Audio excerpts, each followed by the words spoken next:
Hey everyone, welcome to Danny Chats. This is episode number 31, and today I'm joined by Caroline.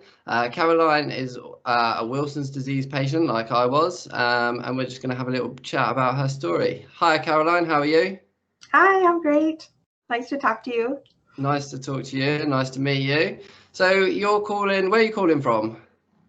I am in Champaign-Urbana, Illinois.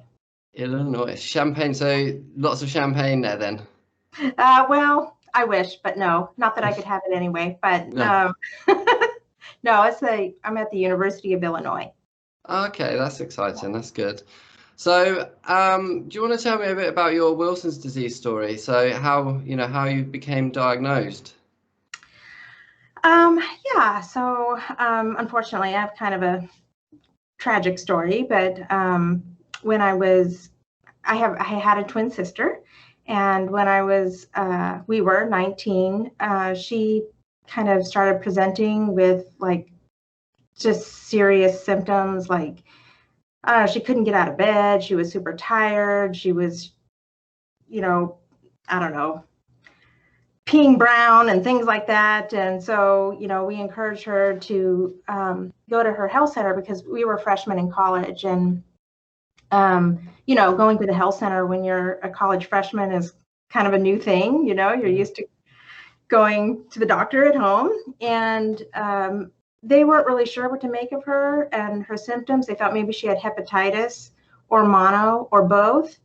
And so they sent her home. And she just became so sick that my mom, who was a nurse, decided to come get her. And when they brought her to the hospital at home, they also weren't sure what it was and sent her back home and said, well, with hepatitis, it'll get worse before it gets better.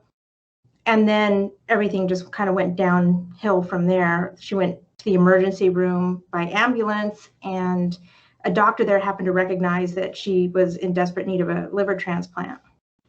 So they transferred her to UCSF. I'm from California originally, so this was all happening in California. Yeah. And, UCSF is a fantastic hospital. It's just fantastic. But they had no idea what was going on with her. So this was 1992. Yeah. I mean, they because we were twins, they were looking at me like, well, how come nothing's wrong with her, so maybe that won't give us any answers about what's wrong with the other one. And they were asking me all sorts of questions about her, like, does she do drugs? I'm like, no, I don't know what's going on, so unfortunately, they weren't able to do anything. She was on a liver transplant list, like in every neighboring state, and it just didn't happen. So she passed away in the hospital. I remember the doctor. Sad. Yeah, it was terrible. It's like terrible. But I remember the doctor coming out of the ICU room crying. They were so frustrated that they didn't know what it was.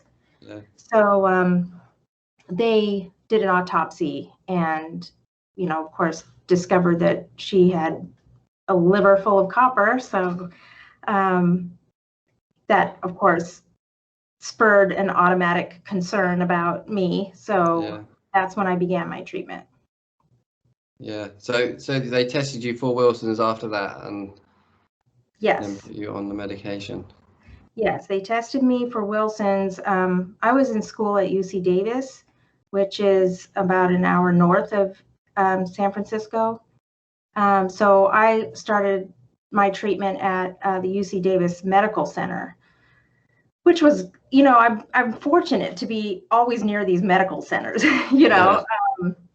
but I was quite rare for them. I mean, I had the usual thing where you go to your doctor's appointment and 10 residents come in and just want to like look at you. And because I was asymptomatic, they just looked really confused, and everybody wanted to look in my eyes and feel my liver. And Mary and my sister's name was Mary. Mary and I did not have Kaiser Fleischer rings. The only symptom we had, and we were going to investigate this, but we were waiting until our 19th birthday. So we were 19 when she passed.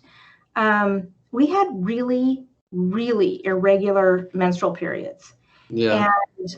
And we couldn't figure it out. And the thing is when you're a twin and something is happening to you and happening to your twin, you think this is normal because it's happening to both of us. Yeah, yeah.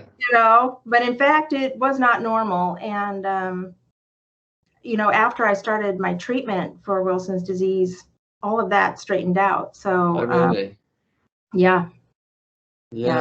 I mean, not many ladies that I've interviewed on here or chatted to have mentioned that, but that might be a common thing for Wilson's disease patients. Well, the other thing I'll mention related to women's health is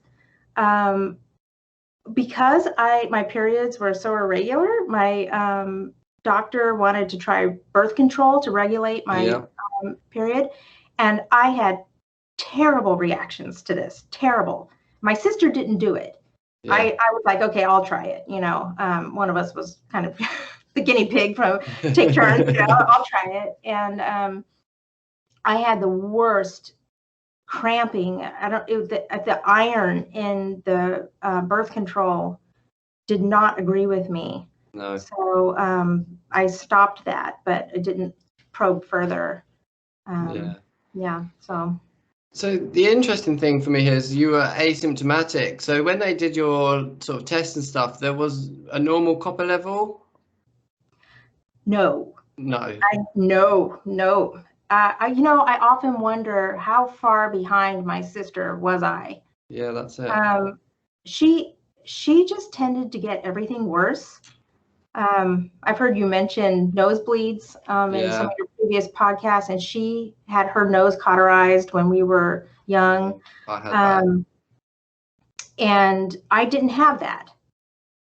Seemed like when we got sick, she'd get a little sicker, so I just often wonder, where was I in the process of heading toward liver failure? I don't think I was ever that as close as her because, I had a biopsy and I had some cirrhosis, but I mean, nothing like her.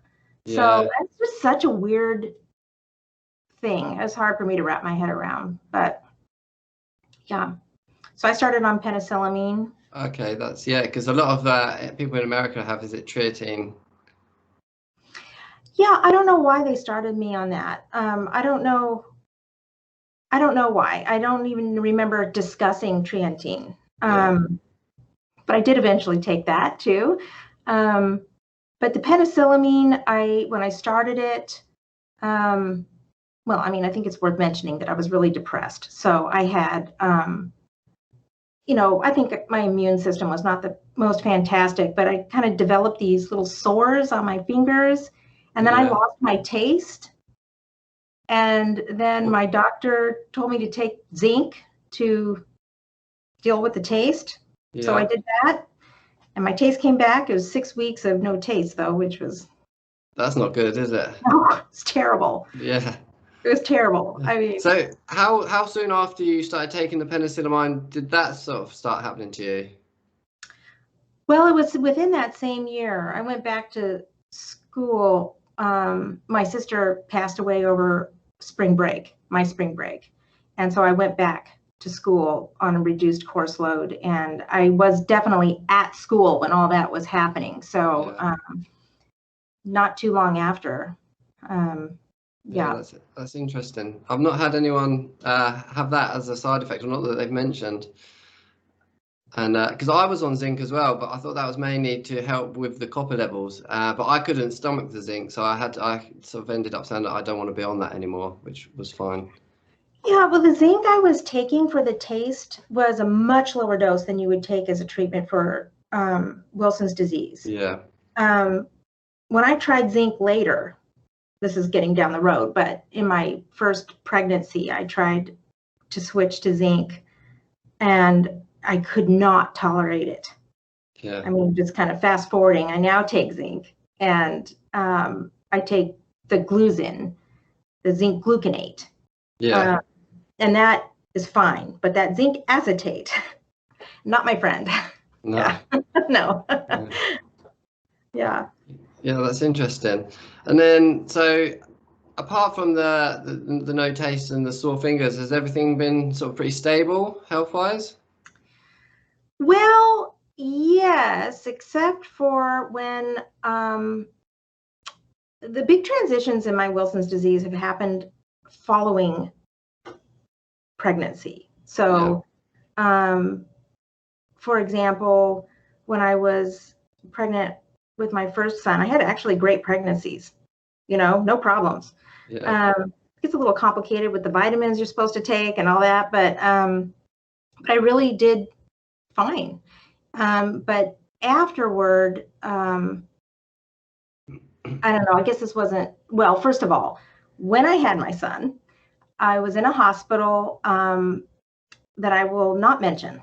And because I'm going to throw them under the bus a little bit here, but my doctor was out of town and I was on Pitocin to try to induce my delivery because I kind of had stalled out with my labor. And it was terrible. They did some blood test on me that showed I had low platelets. And the doctors who were there standing in for my doctor, who was, I think, at a conference, had no idea what they were dealing with. And I remember them doing internet searches on low platelets and Wilson's disease because they were wondering if they could still give me an epidural. Yeah. And I was thinking, oh my gosh, please give me that epidural. I mean, I don't know what my whole vision for this is I get drugs, So. Yeah, that's going to help. Yeah. That's interesting about the low platelets, because I had that as well. And obviously I've not had a pregnancy, so I've not thought about how that would affect through that. But yeah, that's very interesting. Yeah, there's at some point, if they're low enough, they won't do that. But they did give it to me. I was right on the borderline, but I had a terrible pregnancy, a terrible delivery with my son. And, after that, I guess the other thing I would mention, I was really nervous during my first pregnancy with taking penicillamine because nobody could really tell me how will this affect the baby. Yeah. And, I just was so nervous about it. And at some point I was trying to, while pregnant, wean off of penicillamine and do the zinc, which was terrible because I had to have an empty stomach like 5 times a day. Yeah. When you're pregnant is really like not easy. Uncomfortable. Yeah. Like you're hungry, and I gave up on that. So my son did have language delays and language processing problems.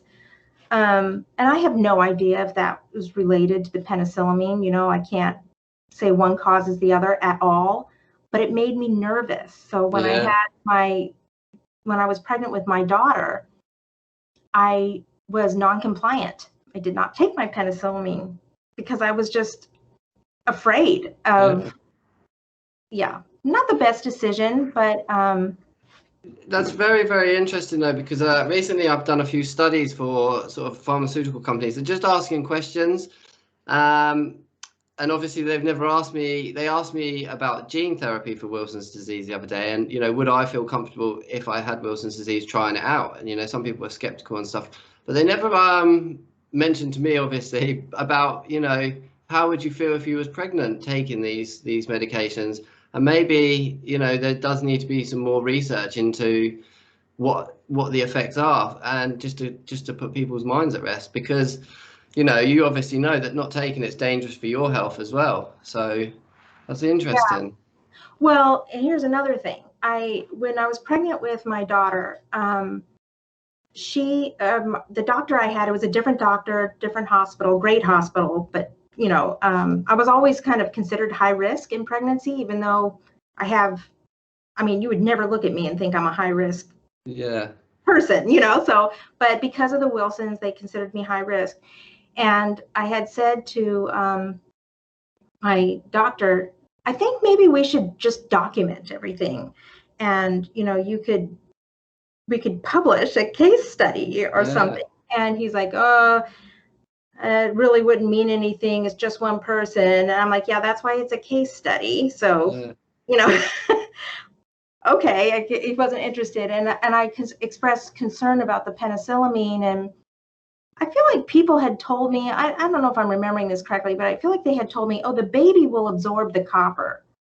And I think I let myself believe that when I was non-compliant with my penicillamine. But after my daughter was born, two terrible things happened. So my pregnancies are fine. It's after I, have the baby and my body, I think, is recalibrating. It didn't respond well. The first thing is I started taking my penicillamine again, and I did not tolerate it. I was coughing and coughing and coughing and coughing, could not figure out, why am I coughing? They gave me everything you could possibly give a person to end a cough, and nothing would work. And I remember laying on the couch, and my daughter was nearby, and I'm just thinking about this coughing, and I remembered reading the penicillamine insert, because I'm one of those people who reads the insert for the drugs. I used to be like that, but then reading them is always really scary because there's always a ton of side effects. You're like, okay, I'm just going to forget all of that now. Well, in this case, I was super glad because I literally bolted up off the couch, went to the internet, looked up the insert, and saw that if you have prolonged unexplained coughing, you should stop this medication. Yeah. So I did, and that's when I started on Triantine.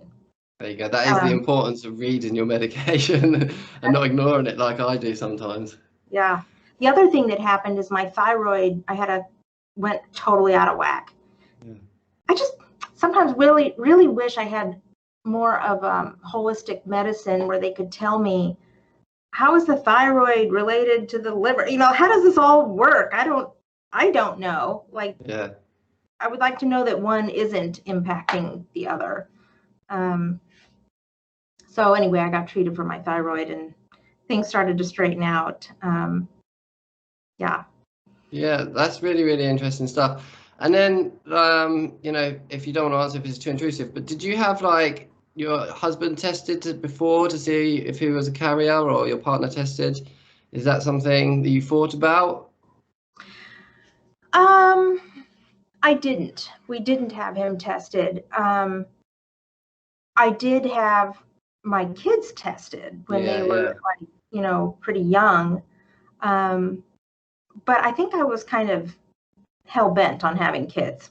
So, I mean, it would have been fine to know. I mean, that would have been helpful to know. But, it just didn't seem like a lot of people valued that or thought that was a good thing to do. I mean, I couldn't even get my pregnancy doctor, I can't think of the name now, gynecologist, not a gynecologist, obstetrician, to take more of an interest other than kind of tracking my pregnancy, and so I really didn't pursue it. Mm-mm. No, I mean, I only really asked because I have seen a few discussions on transplant, Wilson's disease forums and stuff, and some people have kind of been put off of having children, and I think that's very sad because everyone I speak to that's alive that's got Wilson's disease is generally living a very good life. Mm-hmm. So I think if you want kids, then that shouldn't stop you.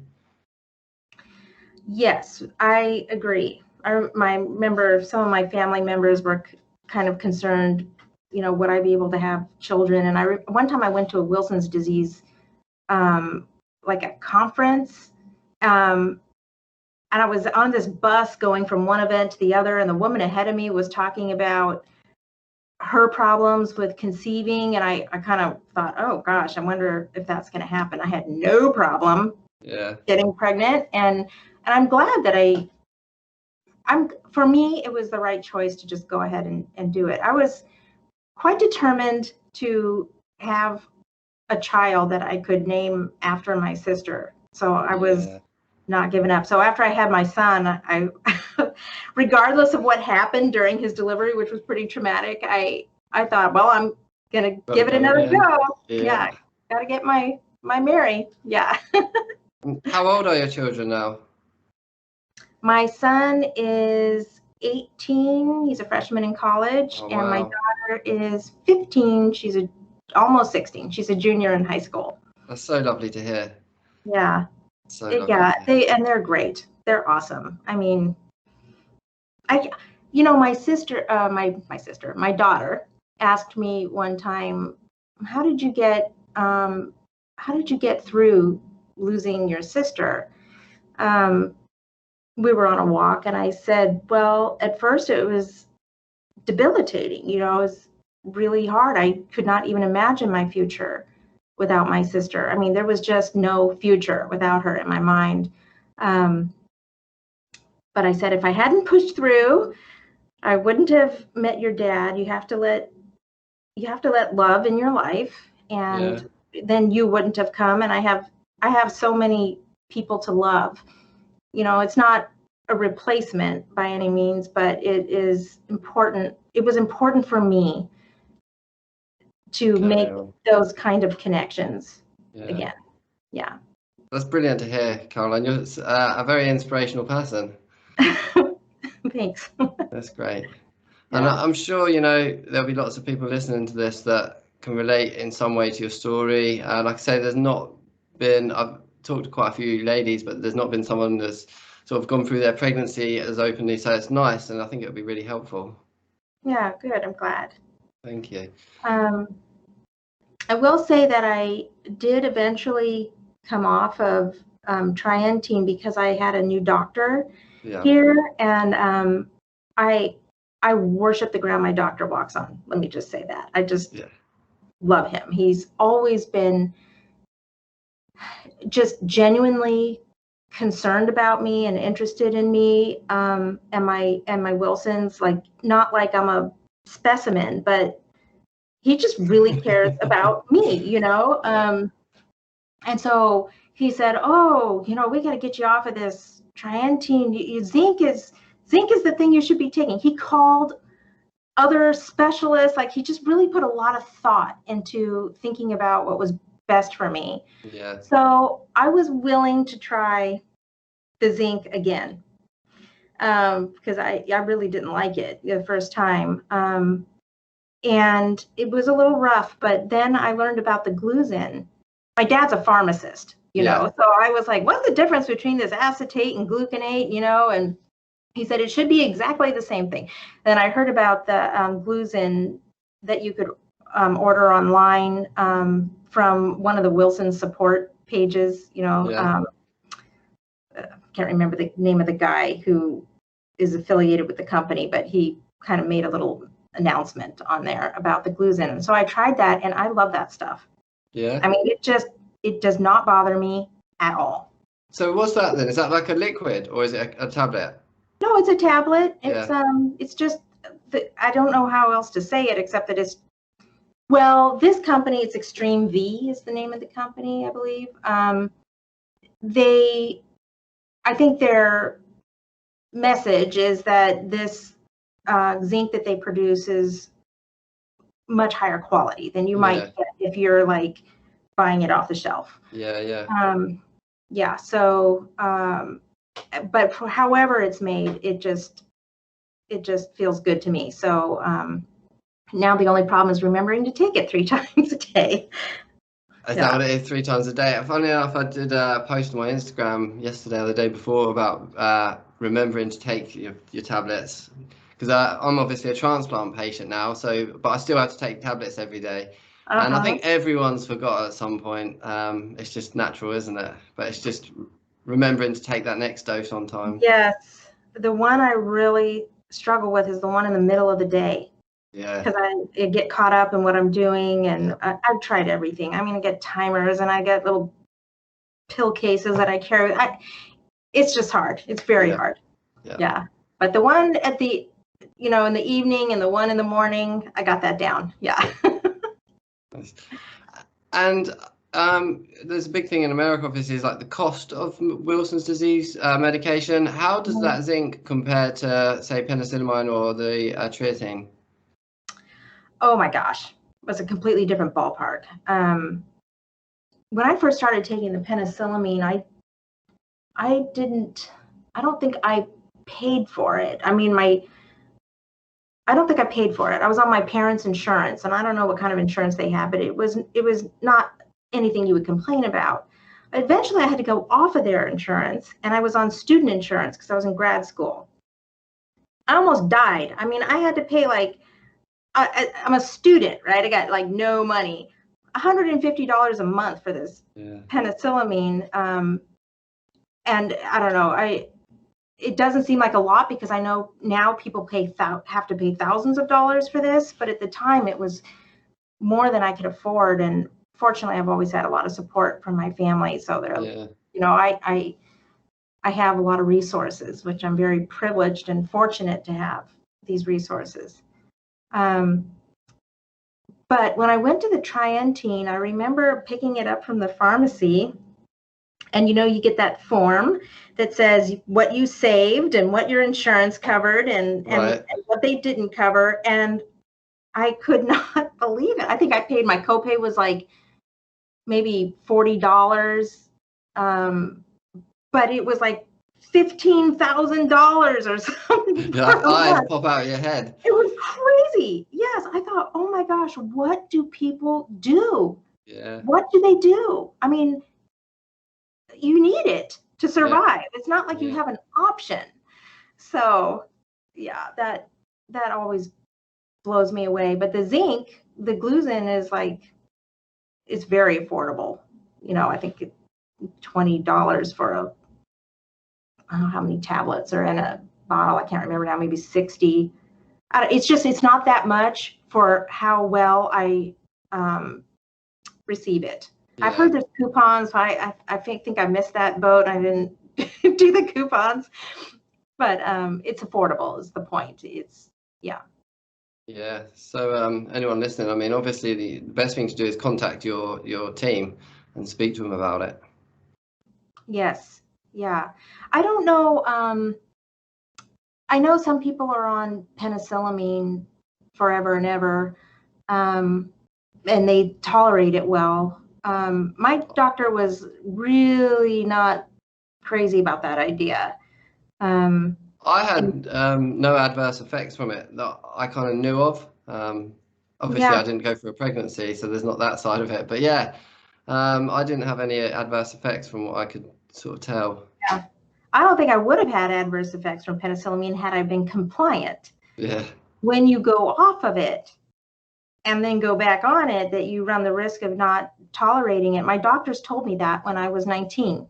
Yeah. And he was a very nice doctor when I was 19. And he would say, now never go off your medication.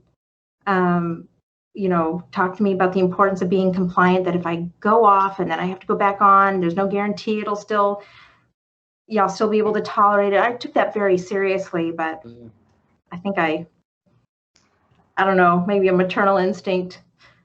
I cared more about, I don't know, my daughter than I did myself, which is probably not great. You're supposed to put your own mask on first, right?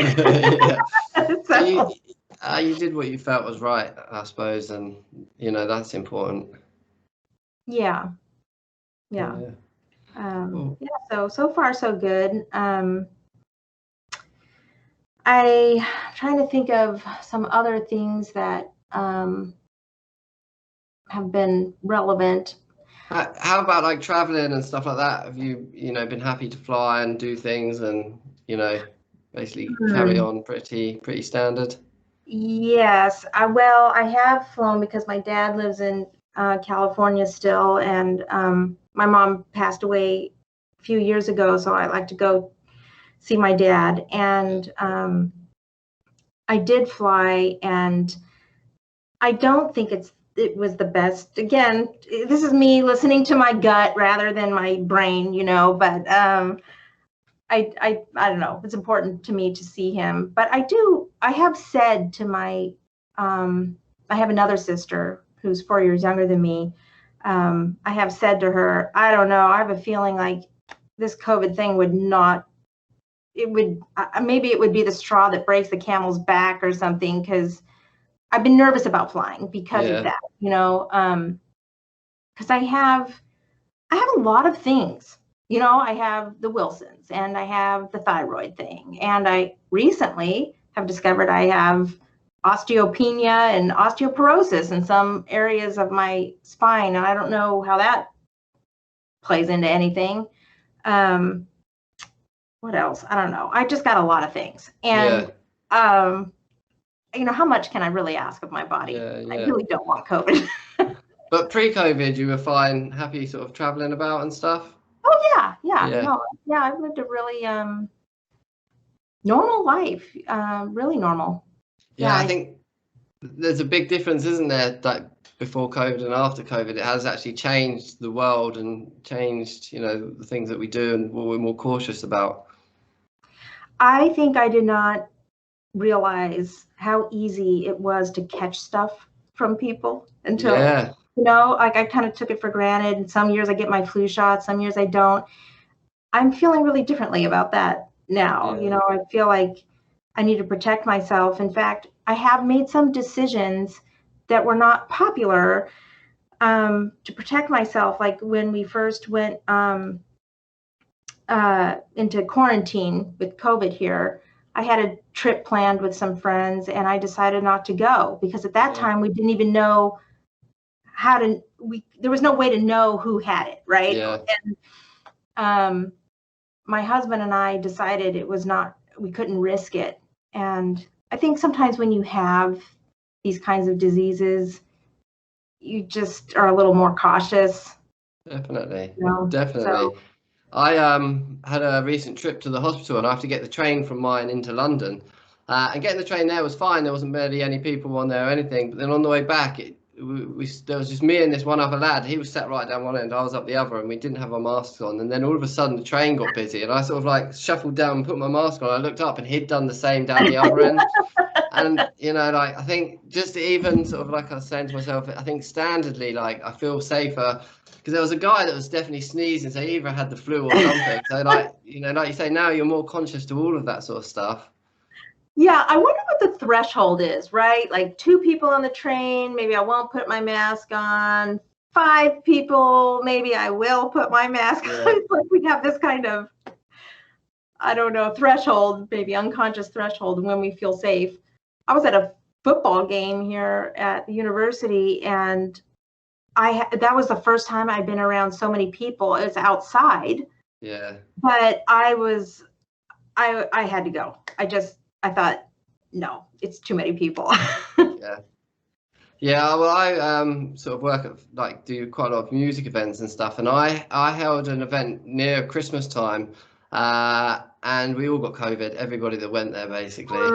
So it was like a big COVID party, but luckily no one had any bad symptoms. I spent Christmas Day at home on my own in my flat because I knew the risk I was kind of taking, but and luckily I was okay. And then recently I've been to festivals again, and I felt quite safe though. I feel all right at the moment. That's great. I'm glad to hear that. I think there are a lot of people who do fine. They recover fine. But I'm considering, you're a transplant patient. I'm really glad that you came out okay. Yeah. I mean, it was a risk that I kind of took, and I knew I was taking a risk. And when I got COVID, I was like, I hope this doesn't get any worse than what it was. I literally just felt a bit of a flu, and I had, I knew it was like, I kind of blame myself a bit, but at the same time, I was, for my mental health, I needed to get out and do something because I'd spent so long doing nothing, and it was kind of like the events I run is something that I've been working on for so long. It just felt like it had all been taken away in a way. So it was a balance between my mental health and my physical health, and luckily I came out on top. Yeah, I'm glad to hear that. Yeah, it's definitely changed things, but I think the future's looking bright. Have you had your jabs? Oh yes, right away. When they were, how they staggered who could get the vaccine, so they were giving it to people over a certain age, and then they were giving it to people who were otherwise vulnerable. And so, of course, I contacted my doctor. Am I in this category? You know, he's like, nope, you're not in that category. So I waited my turn, but yeah, I definitely got them right away. It's funny how they thought you were high risk pregnancy, but not high risk when it comes to a pandemic flu. Right. I don't know how they make those decisions. I guess different biological mechanisms. Yeah, but you had it. That's good. So the future's looking bright. I think the future looks really bright. There's a lot of developments happening with Wilson's disease. Yeah, I mentioned the gene therapy earlier. Have you seen anything from that? I haven't, but I haven't sought it out either. I don't. I'm trying to figure out how I would feel about it. Interestingly, that Wilson's disease conference thing I mentioned that I went to years ago before I was married and had kids, they were talking about it then. Yeah. I remember them talking about the idea that you could change the way the cells, the protein in the cells. And I thought, wow, that would be incredible. That's awesome. But, all these years later, now it looks like something's actually happening. Yeah, I've seen them put out asking for people to join some trials. And like I say, the more people I've spoke to recently, the more it's becoming more of a talking point and stuff. Yeah, the idea that you could be free of the concerns of Wilson's disease is it's very exciting. I think especially for parents of children with Wilson's disease. And I think when you're not very familiar with it, it does seem really scary. Yeah. You feel like you can't eat anything, and you haven't quite adjusted to the idea that the medication protects you from the copper. Yeah. When I was first diagnosed, man, my grandma, she was very nurturing. She watched everything I ate. She was like, oh, you can't have that, and you can't have that, and you can't have, and everything on that list, let me tell you, my sister and I loved. Yeah. Chocolate, prawns, fish. Yeah, all the fish, but nuts. Mushrooms, mushrooms. Anything on the list. Yeah. We loved it. Yeah, so. same. But I remember the first year, especially being on medication, I was so unstable, sort of through sickness and everything like that. But I mean, I reached a point where before my diagnosis, I was in hospital with liver failure. So I literally had a few days to live. And then luckily, somebody came in that had Wilson's disease, and he was just there for his annual checkup. And the doctors were like, oh, let's test Danny for this. Oh, wow. So yeah, it was a long recovery, but once I'd recovered and I was on the medication, then it was kind of fine to eat whatever, really. Yeah. One thing that bothered me when I was trying not to eat those things, because I was busy trying to get the copper out rather than prevent it from coming in. And both prevent it from coming in. Both were happening. I would go order something and I'd say, does this doesn't have any chocolate in it, right? It's like a dessert. And they'd say, oh, no. It's like, I don't know, even if it's like a coffee or something. And then it would come and they would have sprinkled chocolate on it. All over it, yeah. Yeah, I'm like, why? It doesn't say chocolate in here. Oh, we just love to throw chocolate on everything. Yeah. I can imagine that being frustrating, yeah. A small problem, right? But it's still a personal problem to you, isn't it? And you're like, oh, damn it. Yeah. No, it's brilliant. It's been great to hear your story. It's very encouraging, like I say, for anyone listening that maybe wants to have children or is worrying whether they can, it's great. Yeah, thank you. I'm glad to be able to share it. I was listening to one of your episodes, and of course your case too, where this kind of solution comes along, whether it's a liver becomes available for a transplant or something, and I wish that had happened for my sister. Yeah. But she had a wonderful life. Yeah. She had a very full life. She had a big impact on a lot of people, even at her young age. And, maybe it was her time. So I'm glad for all of the people who could continue on their path. Yeah. I think there's a lot of people doing a lot of great things to raise awareness and raise money for sort of transplant charities and, things that facilitate transplants. So hopefully, as, time goes on, more and more people will get that opportunity. I know that doesn't help, but. Well, I know I went right out and put the donor sticker on my driver's license. So you just don't realize how important that can be for someone. So, be a donor. Yeah, be a donor. That's an important message. It's a good message. Yeah. Yeah. Well, thank you very much. I'm aware that I've taken up quite a bit of your time, and you've got a whole day ahead of you over there. So I will say thank you, and I'll let you get on with your day. All right. Thank you. It's lovely to speak to you, Caroline. It's great speaking to you too. Thanks Bye-bye. Bye-bye.